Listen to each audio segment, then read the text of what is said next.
हे काय करत आहात जावई बापू? तुमची हिंमत कशी झाली माझ्या मुलीवर हात उचलायची? रमेशजी जोरात ओरडले. तेव्हा अनिकेतचा हात हवेतच थांबला. जेव्हा त्याने मागे वळून पाहिले तेव्हा सासऱ्यांना पाहून तो थबकला.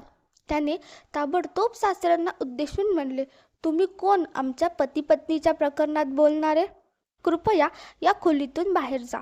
मी आणि श्रद्धा यांच्याविषयी बोलत होतो. यानंतर सासऱ्यांनी जे केले ते पाहून अनिकेत थक्क झाला. त्याने कधी स्वप्नातही विचार केला नव्हता की त्याचे सासरे असे काही करू शकतात. संपूर्ण कथा जाणून घेण्यासाठी व्हिडिओ शेवटपर्यंत पहा. व्हिडिओला लाईक करा, शेअर करा आणि आमच्या चॅनलला सबस्क्राईब करायला विसरू नका. श्रद्धा आणि अनिकेतच्या लग्नाला अवघे 2 महिने झाले होते. पण 2 महिन्यात श्रद्धाने अनिकेतचे अनेक रंग पाहिले. तिला विश्वासच बसत नव्हता की हा तोच अनिकेत आहे ज्याला ती लग्नाआधी भेटली होती. अनिकेतच्या या वागण्याला त्यांच्या वडिलांकडून पाठिंबा दिला. श्रद्धा जेव्हा त्रासलेली असायची तेव्हा तिची सासू रजनीजी तिला समजवायची, बाळा, नवऱ्यांची सवयच असते. पण मला वाटतं की तुझ्या प्रेमाने अनिकेत नक्कीच बदलेल. माझ्या सासूने मला कधीच साथ दिली नाही म्हणून मी माझ्या नवऱ्याला बदलू शकले नाही. मला झुकवायला शिकवायला लागलं. पण मी तुझ्यासारखी नाही. मला मान्य आहे की अनिकेत चुकीचा करतो, पण तुझं प्रेम त्याला बदलेल. फक्त थोडा संयम ठेव. हे ऐकून श्रद्धा समाधान मानायची, कारण किमान तिची सासू तरी तिच्या बाजूने होती. अनिकेतच्या वडिलांप्रमाणेच तोही बायकोच्या स्वयंपाक आणि घरकामावर बारीक नजर ठेवायचा. एकदा जेवताना पहिला घास तोंडात टाकता तो ओरडला, ही काय भाजी बनवली आहे? यात मीठ नाही, जणू विषच टाकलं आहेस. आज मी पूर्ण डब्बा रिकामा करून टाकला आहे. आता जाऊन नवीन भाजी बनव. हे ऐकून अनिकेतच्या आईने म्हटले, बाळा, कधी कधी चुकून मीठ कमी जास्त होतं. यासाठी इतकं संतापायची गरज नाही. आचार घेऊन जेवता येईल. चुका माफ करून पुढे जाणं हेच मोठेपणाचं लक्षण असतं. हे ऐकताच अनिकेतचे वडील संतापले आणि म्हणाले, तू स्वतः काही नीट करू शकत नाहीस आणि वरून सुनेलाही बिघडवतेस. बायकोचं काम घर सांभाळणं असतं, घर बिघडवणं नाही. आणि तुला इतकी तोंड चालवायची लाज वाटत नाही का? सासऱ्यांचे हे बोलणे ऐकून रजनीजी खूप निराश झाल्या. त्यांना आपल्या सुनेसमोर नवऱ्याकडून असे बोलणे जाणे खूप अपमानास्पद वाटले. श्रद्धा ही रागाने आपल्या सासऱ्यांकडे पाहत होती. ते मुलाला समजवण्याऐवजी आपल्या बायकोवरच ओरडत होते. अनिकेत आणि त्यांच्या वडिलांना गरमागरम चपात्या खायची सवय होती. एकदा अनिकेत घरी यायला खूप उशीर झाला. त्यामुळे श्रद्धाने आधीच चपात्या बनवून ठेवल्या. जेव्हा तो रात्री 12:30 वाजता घरी आला, श्रद्धाने टेबलवर जेवण वाढले. पण अनिकेत चिडून म्हणाला, गरम चपाती नाहीये का? हे किती वेळच्या चपात्या मला खायला देत आहेस? श्रद्धाने शांतपणे सांगितले, तुम्हाला यायला उशीर होतोय म्हणून मी आधीच बनवून ठेवल्या. हे ऐकून अनिकेत उठला आणि असा जोरदार तिच्या गालावर चापट मारली. तो ओरडला, माझ्या उशिरा येण्यामागचं कारण तुला कधीच कळणार नाही का? मी घरासाठीच कमवतो आणि या पोळी कमवण्यासाठीच मला उशीर झाला होता. हे महागडे कपडे घालून उभी आहेस ना, त्यासाठी पैसे जमवायला मला उशीर झाला. आणि तू दिवसभर घर बसून आराम करतेस. तुला गरम पोळीही करता येत नाही. चांगली पत्नी काय बनशील तू? हे ऐकून श्रद्धा सुन्न झाली. काही क्षण तिला समजले नाही की अनिकेत कोणत्या काळातील विचार करत आहे. तिने आपल्या घरात असे कधीच पाहिले नव्हते. जर कधी तिचे वडील उशिरा घरी आले असते तर आई त्यांचे जेवण तयार ठेवायची आणि गरज पडली तर गरम करून द्यायची. पण त्यांनी कधीही तिच्या घरात गोंधळ घातला नव्हता. लग्नाला अवघे 15 दिवस झाले होते आणि अनिकेतने त्यांच्यासमोर आपली खरी बाजू उघडीच केली होती. हळूहळू श्रद्धाला समजू लागले की अनिकेत अंघोळ करायला जाण्यापूर्वीच त्याचे कपडे बाहेर ठेवायला पाहिजे.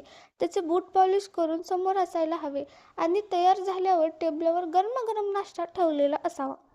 एवढे सगळे शिकूनही श्रद्धाकडून काही न काही छोट्या चुका होतच असे आणि अनिकेत तिच्या मागेच लागायचा.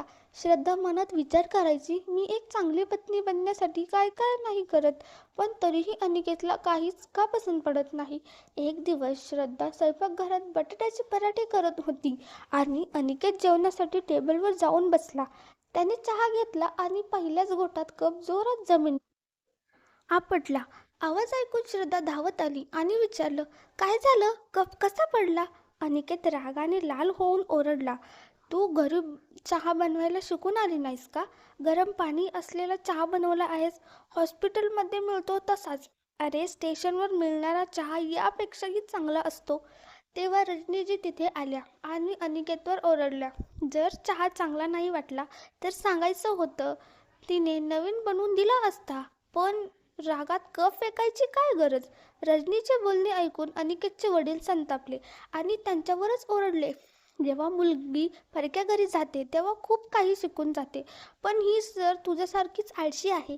हिला माहीत नाही का की तिच्या नवऱ्याला काय आवडतं आणि काय नाही? जर त्याचप्रमाणे वागलं तर ती बाई काय दासी होणार?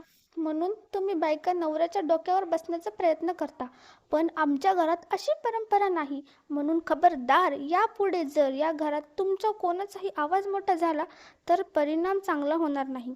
अनिकेतच्या वडिलांचे हे कठोर शब्द ऐकून श्रद्धा थरथर कापली. त्यांना पाहून तिला समजले की त्यांच्या पत्नीला ओरडून तिला हे समजू इच्छित होते की भविष्यात श्रद्धासोबतही असेच होणार आहे.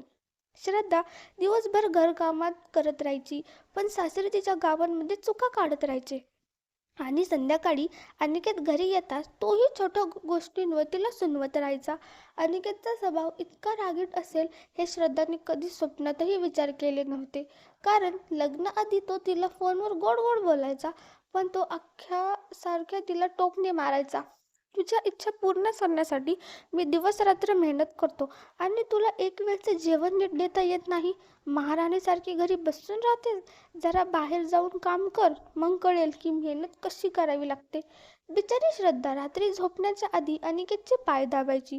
त्यांच्या पायाजवळ बसलेली ती अर्धवट झोप झुलत राहायची आणि अनिकेत म्हणायचा, दिवसभर आरामच करत असतेस, तुझ्या हातात जोर आहे का नाही? अजून जोरात दाब, खूप दुखत आहे माझे पाय.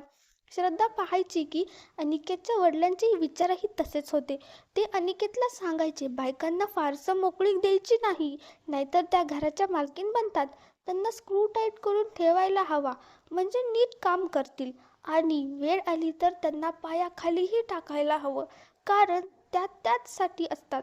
अनिकेतच्याही त्याच विचारांचा झाला होता.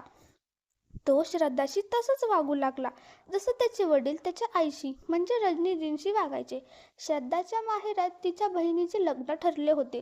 तिला खरेदीसाठी काही पैसे लागणार होते. तिने अनिकेतला सांगितले, तर तो म्हणाला, तू एकटी नाहीच जाणार, नाहीतर सगळे पैसे उधळून येशील. आपण सगळे मिळून जाऊ, म्हणजे बायकांचीही तयारी होईल. श्रद्धा अनिकेतच्या वागण्याने खूप त्रासली होती, पण नुकतेच लग्न झाले होते म्हणून ती काही बोलूही शकत नव्हती. नंतर श्रद्धा पती आणि सासू सासऱ्यांच्या सोबत खरेदीला गेली. तिला एक ड्रेस आवडला जो ती बहिणीच्या लग्नात घालू इच्छित होती, पण तिच्या सासऱ्यांनी लगेच विरोध केला. आमच्या घरात असे कपडे कोणी घालत नाही. अनिकेतही म्हणाला, श्रद्धा, तू आता लहान मुलगी नाहीयेस, तू एका घरची सून आहेस, तुला समजलं पाहिजे काय घालायचं आणि काय नाही.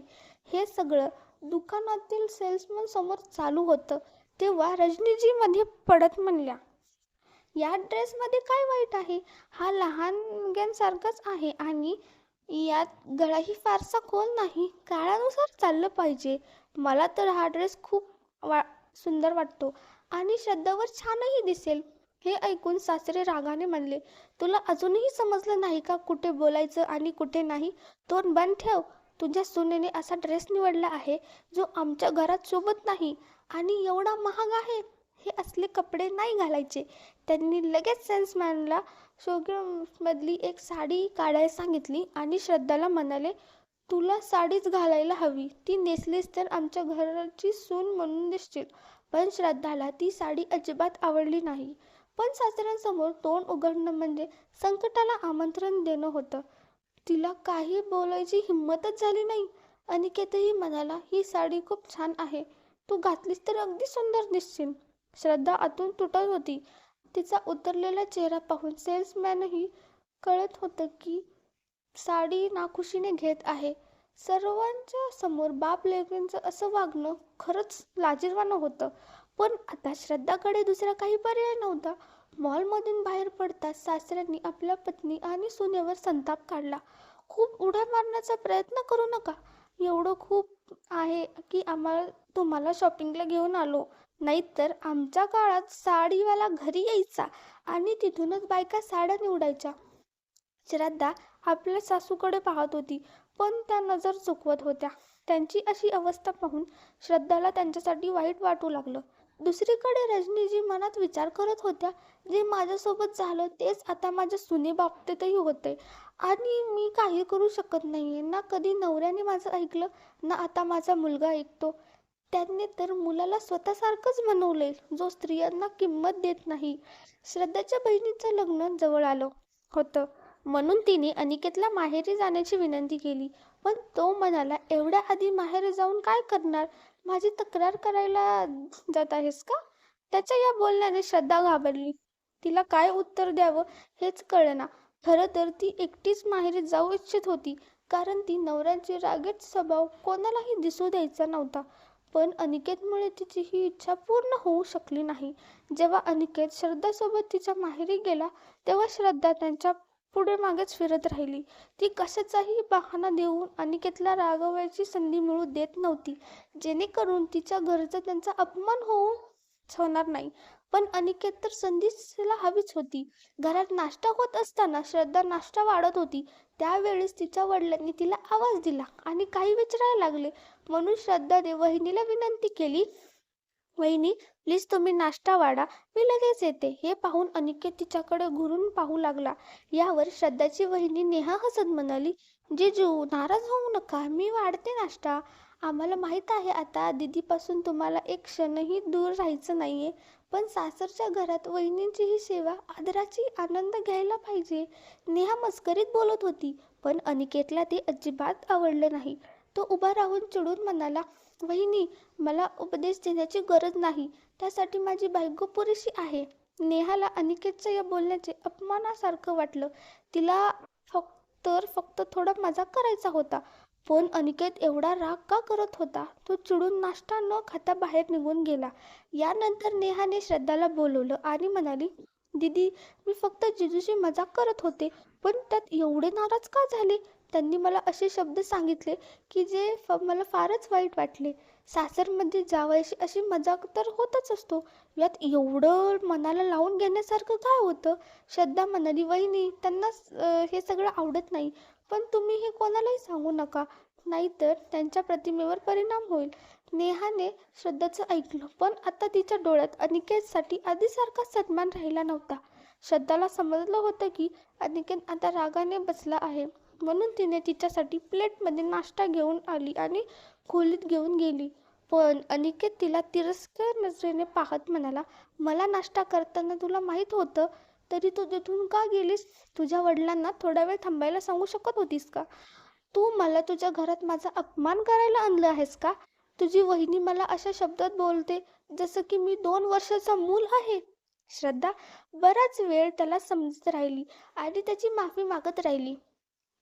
पण अनिकेतने स्पष्ट सांगितलं, तुझ्या बहिणीची पाठवणी होताच लगेच तूही तयारी ठेव. आपण परत आपल्या घरी जाणार आहे. मी इथे राहू शकते का? असं म्हणत अनिकेत सासरच्या घरी अस्वस्थपणे वागत होता. कधी म्हणायचा इथल्या खोलीत एसी व्यवस्थित चालत नाही, तर कधी तक्रार करायचा इथे कोणी विचारायला आलं नाही. चहा पाहिजे, कॉफी पाहिजे आणि अजून काय, फक्त एका कोपऱ्यात बसायला. जावयाचा असा अपमान कोण करतं? तो सतत श्रद्धाला हाक मारत होता. त्यामुळे ती लग्नाच्या घरात आईला काही मदतही करू शकत नव्हती. श्रद्धाची आई आश्चर्यचकित झाली, कारण तिने पाहिलं की अनिकेत अंघोळ झाल्यावरही कपडेही श्रद्धाकडून काढून घेत होता आणि ताट वाढण्याआधी श्रद्धा प्रत्येक पदार्थ चाखून बघत होती. अखेर संपूर्ण कुटुंबाने अनिकेतचा रागीट आणि उद्धट स्वभाव आपल्या डोळ्यांनी पाहिला. पण घरात लग्न असल्याने कोणी काही बोलू शकत नव्हतं. श्रद्धाच्या भावाने तिला बाजूला नेलं आणि विचारलं, श्रद्धा खरं सांग, जिजाजी तुझ्याशी घरी कसं वागतात? मी अजूनपर्यंत त्यांना हसताना पाहिलं नाही. श्रद्धाने स्वतःला सावरत उत्तर दिलं, नाही दादा, तसं काही नाही. फक्त त्यांच्या कामाचा थोडा तणाव आहे, त्यामुळे ते थोडे चिडचिडे झाले आहेत. ते माझी खूप काळजी घेतात. तू काळजी करू नकोस. श्रद्धाचा भाऊ समजत होता की तिच्या नव्याने लग्न झाले, त्यामुळे ती काही बोलू शकत नाही. लग्नाच्या दिवशी श्रद्धाने ती साडी काढली आणि घालायला तयार झाली. तिच्या आईने पाहिल्यावर आश्चर्याने विचारलं, अगं ही कोणती साडी आहे? आम्ही तुला एवढ्या सुंदर साड्या दिल्या होत्या, त्यातली एक निश्चित नाहीस. शेवटी तू मोठी बहीण आहेस. सगळ्यांचे डोळे तुझ्यावर असतील. तुला कळायला हवं ना काय घालायचं आणि काय नाही. तेव्हा बाजूला बसलेल्या अनिकेतच्या चेहऱ्यावर चिडचिड दिसू लागली. हे पाहून श्रद्धाने पटकन उत्तर दिलं, नाही आई, ही खूप सुंदर साडी आहे आणि ही मला सासऱ्यांनी त्यांच्या पसंतीने दिली, म्हणून मी लग्नात हीच घालणार आहे. तिच्या आईने शांतपणे उत्तर दिलं, ठीक आहे बाळा, पण मला काही खास वाटली नाही. त्याच क्षणी अनिकेत उठून उभा राहिला आणि संतापाने म्हणाला, तुम्हाला बोलायची अजिबात तमीज नाही. खरं तर तुमच्या घरात कोणालाच तमीज नाही. तुमच्या घरातील सासू सुना जावयाला हिनवायचं काम करतात. मी इथे आलोय तरी कुणी विचारलं का, जावई बापू तुम्ही जेवलात का नाही, आणि या खोलीचा एसी पहा कसा बसा चालतो. सांगूनही कोणी दुरुस्त करायला आला नाही. तो पुढे बोलू लागला, आता या साडीवरून आम्हाला कमी लेखायला लागताय. माहितीये का ही साडी किती महाग आहे. पण तुम्हाला काय करणार, कारण ही साडी तुमच्या आवाकाच्या बाहेर आहे.